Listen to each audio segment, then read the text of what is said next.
Okay, so let's make a start. So good afternoon to all. Hopefully you can hear me clear and loud. It's okay? Okay, very good. So I'm Claude Mockers, product development head at Sulzer, and I'm very happy today to be with you here and to present you some and share with you some insight on design of critical molten medium pumps. So nowadays, molten fluid like molten salt or molten metal is used already on quite many industrial applications like thermal storage, concentrated solar power, or heat transfer fluid, for example. Already on your right, the picture you can see. This is a picture from the National Laboratory Oak Ridge, taken already in 1967. So most of you know probably that this is the molten salt reactor experiment. This was already running with fluoride salt. So salt technology is not something new. For this generation 4, development is going to always higher temperature, and this is possible using molten salt or molten metal. So those salt have some main advantage. It has to be stable at high temperature.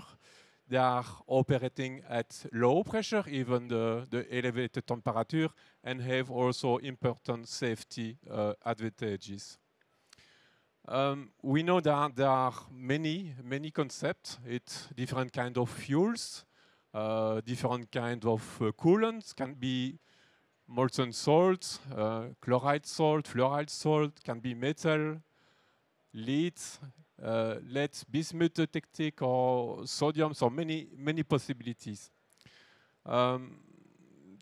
Today we will review the challenge from the pumping point of view. So main challenge we will highlight today is the shaft sealing.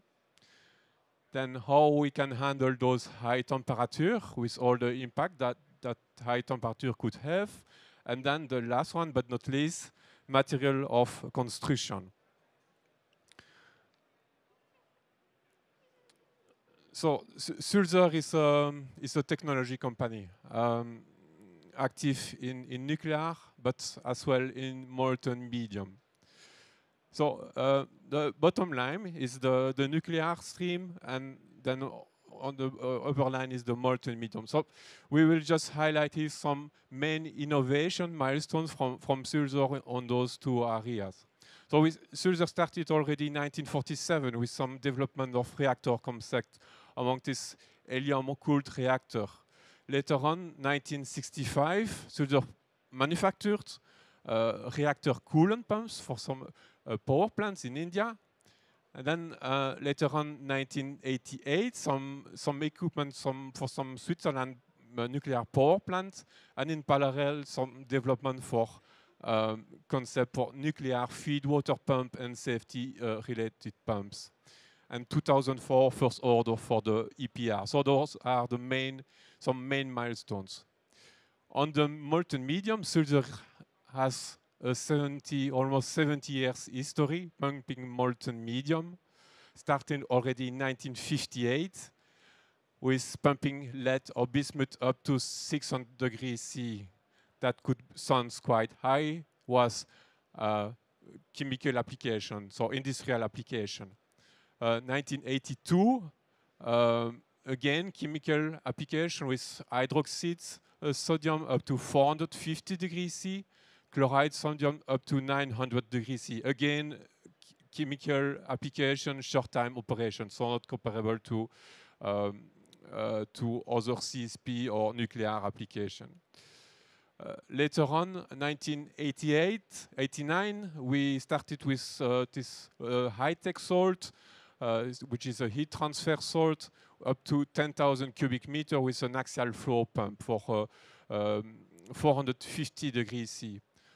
Then later on, long shaft, we started to work on long shaft vertical pumps with nitrate salt, up 500, and then we started with this commercial concentrated solar plant during the early 2005.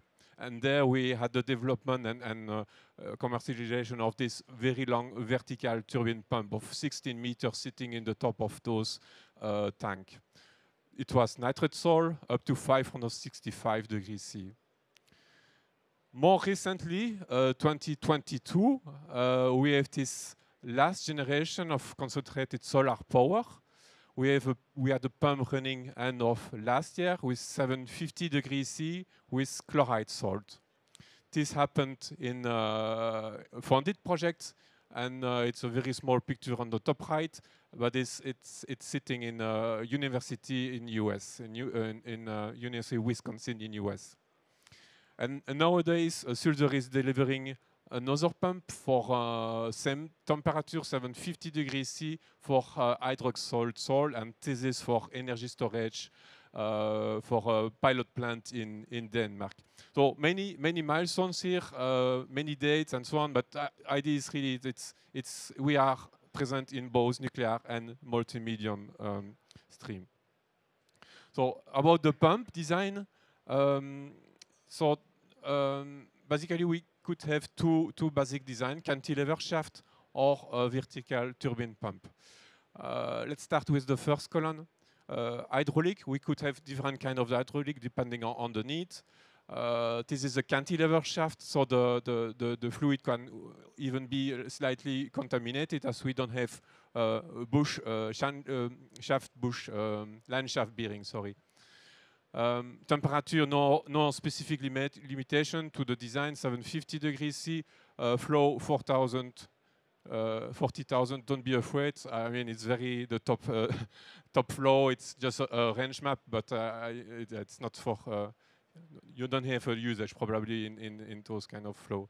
Flow can be, is 150, can be limited to the fact that we have a cantilever shaft, and then the pump length is also limited to 1 or 2 meters due to the cantilever shaft.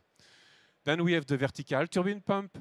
Again, regarding hydraulics, we can adapt whatever kind of hydraulic. Here, the medium needs to be quite clear, as we have bush bearing around the shafts. No specific temperature limitation, and same for the flow, no limitation. Head can be higher, as we can have multiple stages, and the length also is not really limited, as we don't have a cantilever shaft, but a line shaft. So we see that, okay, it's the need, length, performance set, and so on is the driver of one or the other design, but really the even more important is the integration in your system with. So really where during the reactor design, where the reactor designer want to have the suction, the discharge, in which direction the flow is going, and all this kind of discussion and early discussion is really the key point. So, but what does it mean to pump molten medium? So in this table here, we will go through some parameters just to give you some impression of what does it mean to pump molten medium. So let's start with the specific gravity. So first column is the water, and then molten salt, molten metal. Specific gravity for molten salt, it's typically 2. When we have a fuel salt, it's slightly higher, up to 4. Molten metal, yeah, it's much higher than, for example, with this lead or lead bismuth, we go up to 10 or 11. So this is a big difference.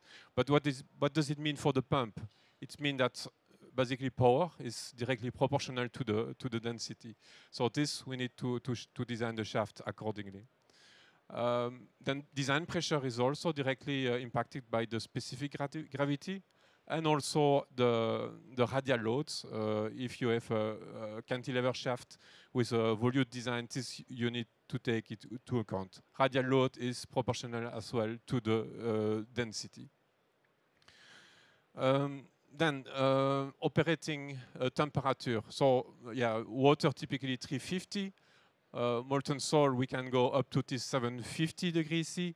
And this is only possible with these chlorides or fluoride salts, or and in case of fuel salt, there is also some limitation then to that with 650 or 700 degrees C due to radiation effect. Molten metal with this lead bismuth limitation is also often around this 500 or 550 degrees C, and maybe up to 600 degrees C for sodium. What is really temperature? There are some differences, but really what is the impact on that? It's the material selection. So we need to have material with good mechanical properties at high temperature, and temperature is influencing as well the aggressivity or corrosivity, and also all the irradiation. Operating pressure, as mentioned earlier, is one of the strong advantage of using molten salt or molten lead or molten metal, is that we are working with atmospheric pressure, or at least low operating temperature. So this has a clear advantage on also on the containment aspect, and also for the pressure boundary components of the pump. Aggressivity, so soil corrosivity can be very low when we are speaking about nitrate salt at limited temperature, but as soon as we are increasing the temperature and going to chloride salt or fluoride salt, the corrosivity is getting much more challenging. Same as well with the molten metal with lead.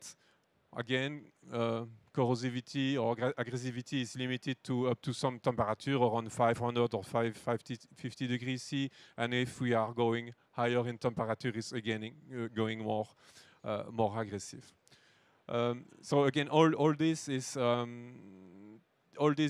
leading to appropriate material selection, and this has for sure need to be reviewed in detail with the reactor designer.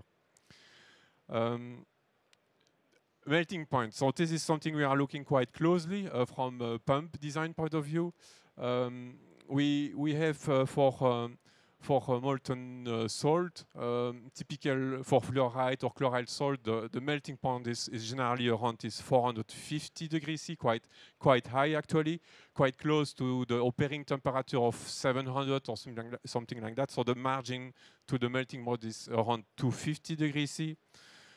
Then when we go to the molten metal, the melting temperature is much lower there. For example, for this eutectic lead bismuth, the melting temperature is around 126 degrees, and with an operating temperature of more than 500, we have really a good margin against solidification. Sodium is even lower in temperature solidification. I will explain more in further slide why it's important for us. So let's continue with the design challenges. On the right, you can see a vertical turbine pump for molten salt application. So we will review first the shaft sealing. Then we will go to how we can handle those high temperature, and then finally the material of construction. So let's start with the shaft sealing. In our pump, we have, you can see a cross section. This is the cross section of our 750 degrees C chloride molten salt pump. All the yellow here is the molten medium. Blue area is this mixture of gas and inert gas. So first we need to seal the liquid. So this is always done with throttle bushing.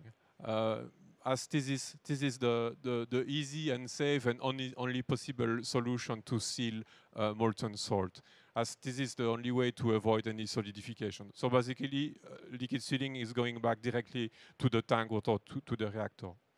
After, we need to seal the gas.